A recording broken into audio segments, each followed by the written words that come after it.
The Las Vegas Aces are one game away from making WNBA history. But will the New York Liberty have something to say about it? Matthew Walter and I are back again here for some more WNBA Finals tennis, and we'll explain exactly what we mean by that after this.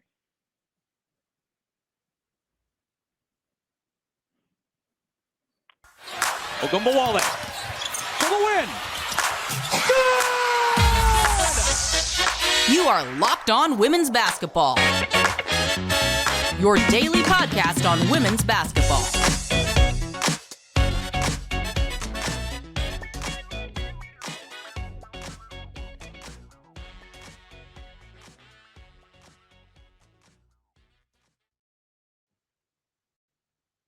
Welcome to Locked On Women's Basketball. I am Jackie Powell. I'm one of your Friday hosts. I cover the New York Liberty at the Next, which is going to be very helpful on today's show. And I help with our social media strategy and have covered the league more broadly for places like Bleacher Report, WSlam, and the Hartford Courant. We want to thank you for making Locked On Women's Basketball your first listen every day. And remember, Locked On Women's Basketball is brought to you by everyone at the Next, a place where we cover the sport all the time and we tell the stories that need to be told every single day. Subscribe now to support the staff at the Next, which is Matthew and myself, and we work so hard to bring you this coverage that matters a lot. It's $9 a month and $72 per year for subscription.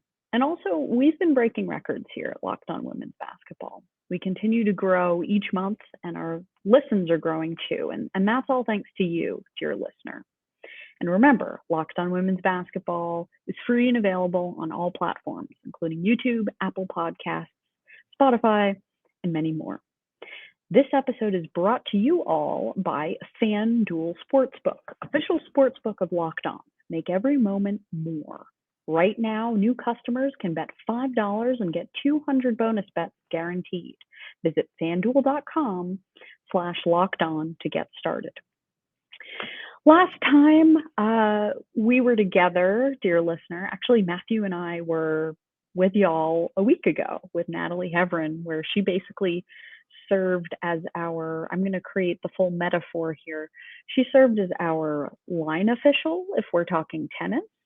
And why I say that is because when Matthew and I talk about these two teams, we sort of we're throwing the tennis ball back and forth and back and forth. We have all these counters for our different points, and it's just a lot of fun talking about these two teams with him. So it is such a blessing, such an honor to have him here with us this afternoon.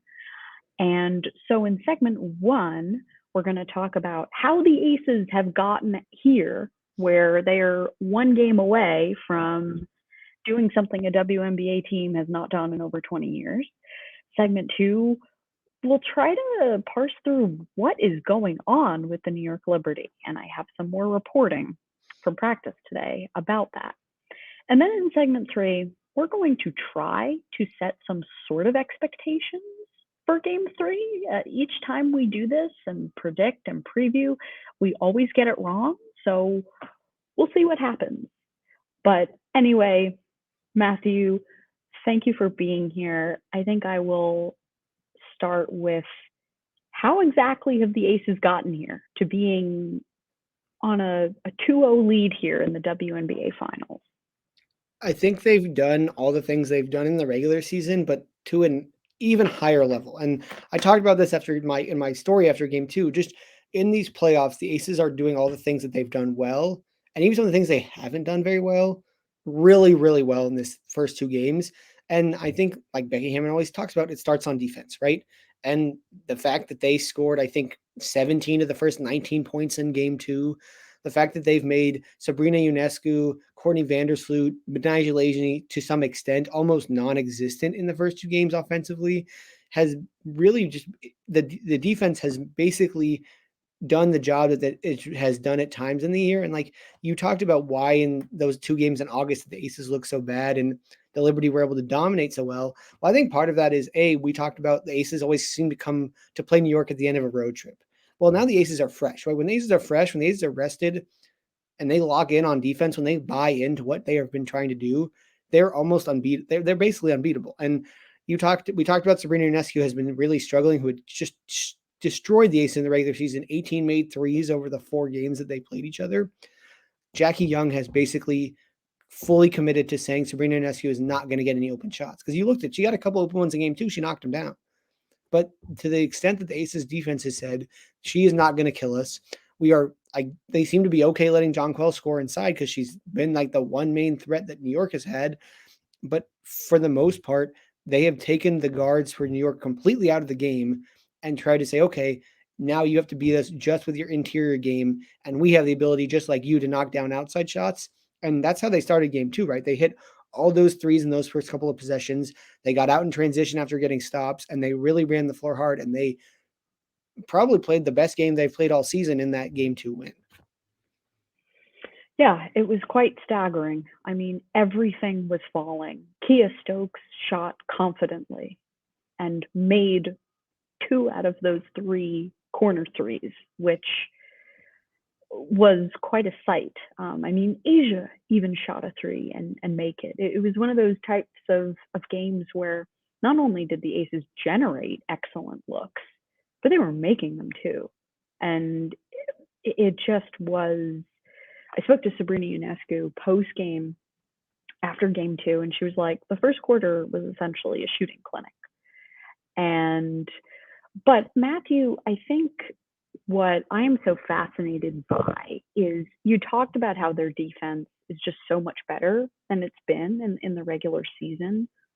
What exactly what's the reason for that? Why have the Aces, are they doing something different? What are you sort of noticing defensively from them that has led to this? Well, I think, and you and I kind of discussed a little bit during game 2, they are treating Courtney Vandersloot like other teams treat Kia Stokes.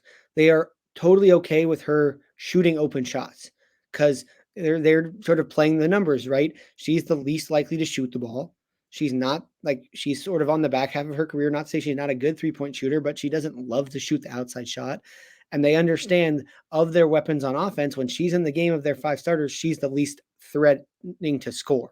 She's much better at letting other people score than she is to score herself. So they're saying, okay, whoever's guarding her, which seems to be Kelsey Plum a lot, you're going to be the one to help. But obviously the Aces also switch a lot. So you've seen at times Chelsea Gray has gone to help. They have done a really good job of just when the ball goes inside, they are really clogging it up. And because of the fact that they can get different looks with their defense when Alicia Clark comes in, they don't have to stick Asia Wilson all the time on Brianna Stewart because the two of them can tag team that matchup. And I think we've seen with Vandersloot's unwillingness to shoot, not unwillingness, but just not wanting to shoot the ball at times and seeming a little hesitant in these first 2 games, it's really fed into what the Aces want to do on defense, and it's allowed for them to take advantage. Because, I mean, how many times do I feel like in these first games, Vandersloot caught the ball and was open and just didn't shoot it? And it's different for Stokes because when Stokes gets it, she can always just turn and do a handoff with somebody, right? She's a big, she can do a handoff, and now you're playing 2-on-1. Well, Vandersloot can attack, but then she's going to attack where the defense is, and she just doesn't seem to want to shoot outside shots. So that's really been the biggest change. And I just also think you've seen a little more lock-in, right? You've seen Jackie Young get challenged in this series. I mean, remember before game 1, Becky Hammon said, I challenged her to stop Sabrina. I challenged Jackie to be great in this series. And I think you and I would agree with the first 2 games. She's the MVP of this series. She's played some of her best basketball here in this finals. And not to take away credit from anybody else, but Jackie Young is really showing why she was a number 1 overall pick. And Asia Wilson talked about it. She challenges Jackie. She has to remind Jackie she's the number 1 overall pick just because of the personality Jackie has.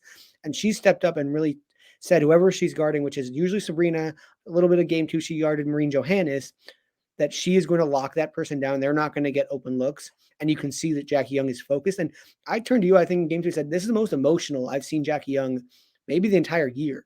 She's playing with this extra fire that I don't know, Jackie's not a super emotional, aggressive person, but seems totally different here in the finals. It's really interesting you say that because I remember watching Jackie Young in the 2021 semifinals against the Phoenix Mercury. And she was put on Diana Taurasi, and like rightly so, because, the Aces have often put Jackie Young on the opposing team's best perimeter threat. And I just remember, because Diana is the savvy veteran that she is, she would get into Jackie's head a little bit, and she would, she would try to out toughen her. And I remember just watching Jackie, she was hesitant. And in this series, she is not hesitant at all. She is not intimidated by anything. And I think that's just some growth too. Like, I just remember she was playing Diana so tough and so physically, but then she sort of froze when Diana would give it back to her. But I'm not seeing any of that now, which is fascinating to me. Also, on the Courtney Vandersloot note, something that Sandy Brondello mentioned is that the Aces they're in such a deep drop on her. Like, it is so deep that they're basically preventing her from getting her 2 feet in the paint, which is what she does. If it's the kickouts, or if those are the shots that she gets at the rim, I mean, that's something I've noticed, that the drop is just, I don't want to say abnormally deep, but it's noticeably deep, if that makes sense.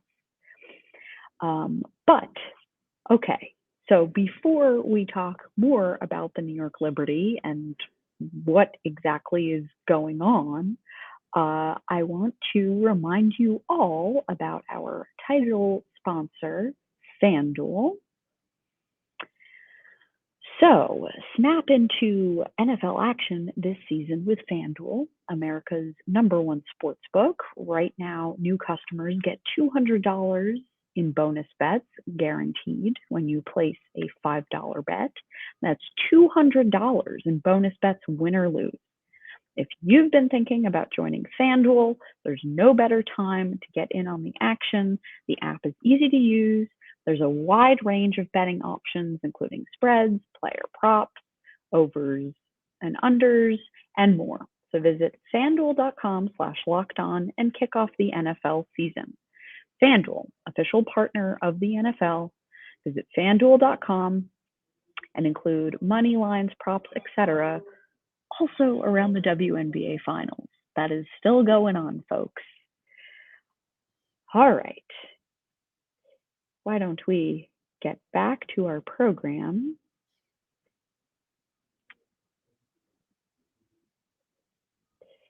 And discuss what exactly is going on with the New York Liberty. So, Matthew, although you haven't seen the Liberty as much as I have, I am very curious as to what your thoughts are first. So, what do you think is going on with them? I think a lot of it is like what we talked about. I think we're seeing a lack of wanting to shoot from Courtney Vandersloot, and it just seems like, in that game 2, just watching it, the second half of game 1 and everything, but the second quarter of game 2, they just seem like they can't get a consistent offensive rhythm, right? There's moments, and then there's a lot of not moments, and it's not getting the right people in the right positions. And it seems like the Aces are making the extra effort on defense, and the Liberty aren't being aggressive at times, and they're being a little more stagnant. And you saw in that second quarter, right, when the Liberty were intentional about going inside and getting the ball to Jonquel Jones, that's when they made their comeback. Because the Aces are at their best. You and I can admit, when they get stops and their horses push the gas pedal to 100 miles an hour and they run. Because Asia runs, because Jackie, Kelsey, Chelsea, they run, and they would run for hours if they could, because they are a team full of athletes. Like, they're just super athletic. But when they get scored on and they have to play half court, quarter court, it doesn't work as well for them. And that's where Liberty I think the Liberty are sort of playing into the Aces' hands by getting some turnovers, by shooting shots where the Aces get out in transition. The Liberty kind of need to win this series by not playing at the pace of the Aces. Like, they need to play like a 70-75 kind of game. But they are also an up-tempo team. They want to score a lot of points. So I think that is, unfortunately, like, that's why we saw that one game against Dallas for the Aces. That kind of game is how you kind of have to beat the Aces, unfortunately, because if you try to get in a track meet with them, I don't care who you are, you're probably going to lose. And I just don't think the Liberty have been playing that style that's going to make the Aces' life more difficult, except for we really saw it in that second quarter of game 2. And I think at times Becky Hammon has outcoached Sandy Brondello in this series. I think we've seen just Becky's pushed the right buttons. She's made the right adjustments. They figured out how to sort of attack the Liberty, and they figured out how to guard them. And Sandy hasn't adjusted as well as Becky has. So interesting that you bring the conversation to Sandy Brondello, because speaking of which, I am here recording this podcast live from the Barclays Center interview room. I was just at practice, the Aces had a voluntary shoot around type thing. It wasn't a formal practice, but the Liberty had a formal practice. And let me tell you, it was an intense atmosphere. I get there, they're blasting the most like angsty hip hop tracks.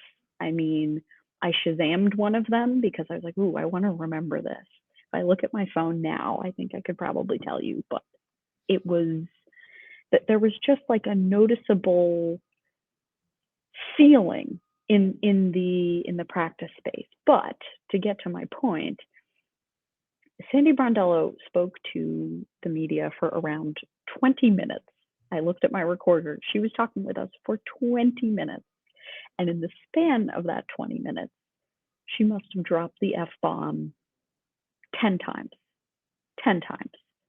So while she and her players seemed a bit speechless on Wednesday night, the attitude at practice a couple of days later was very fiery, very honest about how the Liberty have played.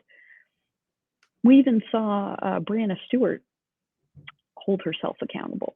And so what was interesting to me is that there was, what I can say is there was a team meeting with the coaches, and there was a meeting before that team meeting with just the players. And that happened this morning. And so when they all got to practice,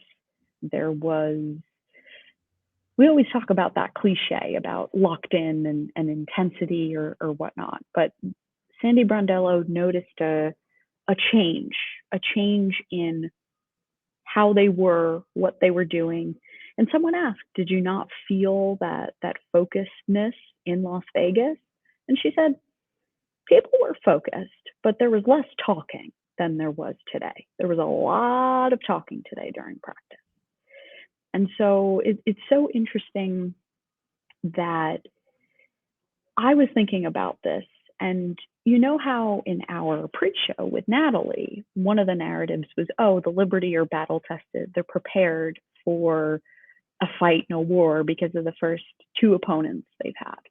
Well, I think that has actually put them at a disadvantage because they've had to work so hard in those first two matchups against the Mystics and the Sun. And I think what we saw in these first two games was just an exhaustion, a hungover from those two series. It's interesting. I asked Becky Hammon, I said to her, so we were sort of talking about rest and exhaustion and things of that sort. And she was reflecting on when her team sort of went through their hangover stage during this season. And Matthew, that was around at that time where they lost to Washington and then lost to New York, those two in a row, right? When was that? That was like in late August when they were playing like 5 games in 8 days, and it was all one really long road trip. Yeah. And it was all on the East Coast. So they were on a different time. And so I said to Becky, so when your team is that exhausted, what sort of goes first? And she said, well, what usually goes first is your mental energy and your ability to make quick decisions and your ability to harp on the little details. And I was listening to this and I was like, okay. Yeah, there has been rest in between these games, but I think the Liberty are a little burnt out. And I think that's sort of what we've seen. The narrative has been, this is not the team that we are. This is not who we are. This is not our best basketball. And I think it's not physical fatigue, it's mental fatigue. And that's sort of what happens when you're exhausted. I mean, the thing about the Liberty, and you were saying this before, is that they are able to punish and take advantage of teams in the half court because of how many different basketball minds they have on the floor and how many different facilitators they have on the floor. You can't facilitate at a high level if you are emotionally and mentally just drained. So that's something I'm noticing. I don't know if you have something to add there. I would just say we talked about it with the hesitancy, right? Like when you're sharp, you don't hesitate. You're everything sort of flows. And it just seems like everything's a step, a second, not just getting into the flow that when we watched the Liberty, like that game where they crushed the Aces, they were flowing. Like the ball moved. It was pretty basketball. We talked about this in the preview. Like they want to play pretty basketball. But when things don't just like exactly flow, it's like sometimes you and I would agree the possessions have been hard to watch. They've had some possessions where it just is like, that's not a good shot. They're not really moving the ball well. They run some action, and then it's like trying to go one-on-one, and it's just not been very pretty. And that's been the same thing that Aces, have struggled with at times this year is when they get tired, they're a step slow and they're taking bad shots, and then we're playing to play one-on-one. And you see the Aces, again, like coming into the series, I talked about the Aces are not a high assist team. Like they score one-on-one because Asia gets the ball and then she attacks, and they can all sort of attack people off the bounce. But those first 8 baskets of game 2 were all assisted, and it culminated with that one Chelsea Gray 3 where the ball, you saw it move side to side. They were playing, sharing the ball, and then Gray shoots an open 3 as the shot clock expires. And that's like pretty much, yeah, a perfect example of like how the start of the game went. That was when I think it was made at 19-2. And it just all that energy. And I can only imagine as a player, when you go into a finals game, especially with all the experience that this Liberty team has, and the other team comes out and punches you in the face 19-2, and back-to-back first quarters you play poorly. I don't care what team you are. You're gonna feel like a bit awful. I mean, a word that I don't want to use on the podcast, but you're gonna feel really, really poorly about yourself. And I just feel like mentally, the way the first 2 games has gone, it's hard to like. I mean, I would feel very, very poorly if I was any of them because the games have not been at all the kind of games that we expected.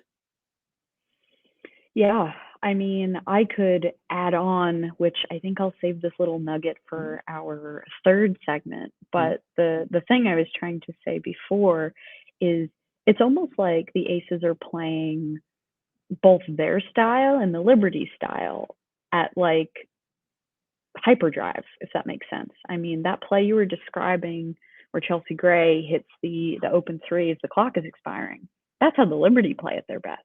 That's the Liberty's game. Mm-hmm. And so it's really fascinating how the schedule and the series that the Aces have had, that has led to their best. While the Liberty having to play 2 very difficult rounds, very much so in the mud. Like a lot of those games were very messy and very physical and very draining. I think that's sort of why the 2 teams are where they are. I mean, the Aces had 2 against the Sky. There really wasn't much resistance there. And then against Dallas, there was maybe 1 game where they had to work really hard, and it was that game 3. Yeah, I mean, not to say that Dallas isn't a team that isn't physical, right? Dallas is probably the most physical team we had in the league. But I just think the Aces, the experience of the postseason last year as a group, and the experience of just getting rested and finally locked in, I think that has been really where their difference has been. Absolutely. Absolutely. And this is this Liberty team's first time doing this. So that has mattered in these first 2 games. Coming up, Matthew and I are going to try to predict, lay out any expectations we have of game 3. And each time we do this, we get it wrong. So we're just going to have some fun in this final segment. Stay with us.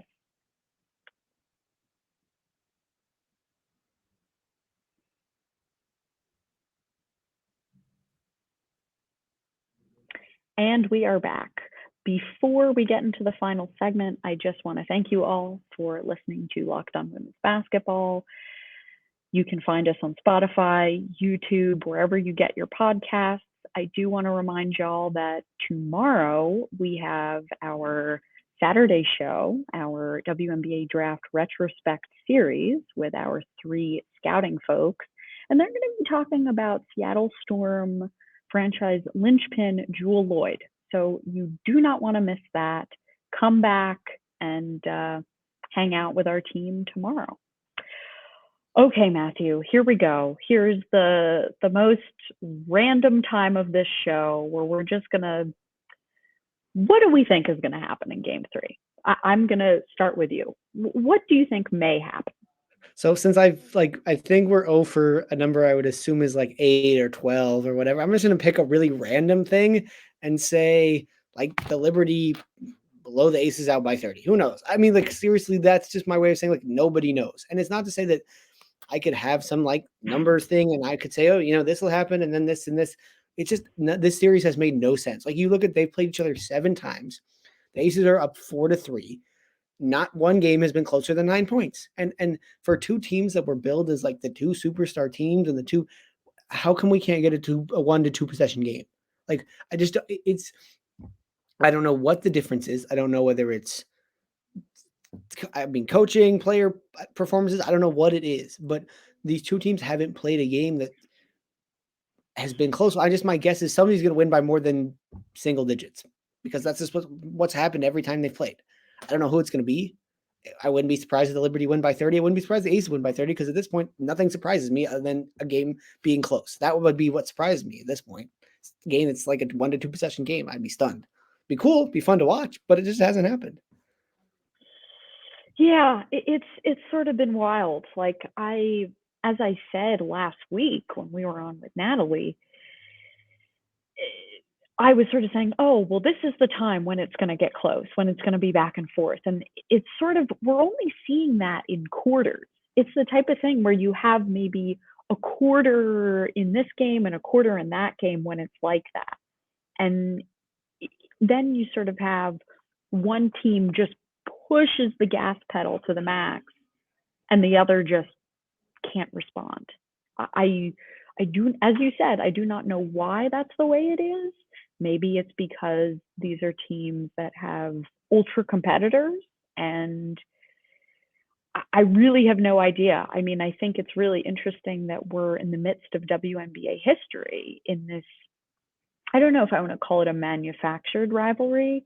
I actually don't think it is. I come from the school of thought where these 2 teams being at odds or being against each other, I think it precedes the super team era. I think you can date it back to 2018, 2019, but that is a discourse for another time. So what do I think is happening here? Well, here's what I do know. I do know that the Liberty are very close to selling out Barclays Center for Sunday. And I don't just mean the first bowl, I mean both bowls. So it could be very possible that under, over 15,000 people, under 20,000 people are in this building on Sunday. That would be another WNBA record in New York. I wonder, I don't have the number when it comes to how many, or what the number is when it comes to Madison Square Garden in Liberty history, like what has been the highest number of attendees in a game at Madison Square Garden. That I don't know, but I think records are going to be broken at Barclays Center. I think there will be a lot of celebrities and musicians. Lil Kim is the halftime performer. If y'all don't know, she was in one of the most fiery collaborations between artists ever. She was in the Lady Marmalade collaboration with Pink, Christina Aguilera, Maya, Missy Elliott. Yes, I know I'm getting on the pop culture tangent and delaying giving any specific prediction, but I know I'm being ridiculous. Okay, so I I think the Liberty are going to win, but I don't think they're going to blow the Aces out. I think they're going to really grind it through, and they're going to find a way. I think this is going to be the first close game, and the last 2 minutes of the fourth are going to matter. But the Liberty are going to push this to 4. I mean, if you subtract the Commissioner's Cup game, no one's won on the road yet. So it's a series that makes no sense.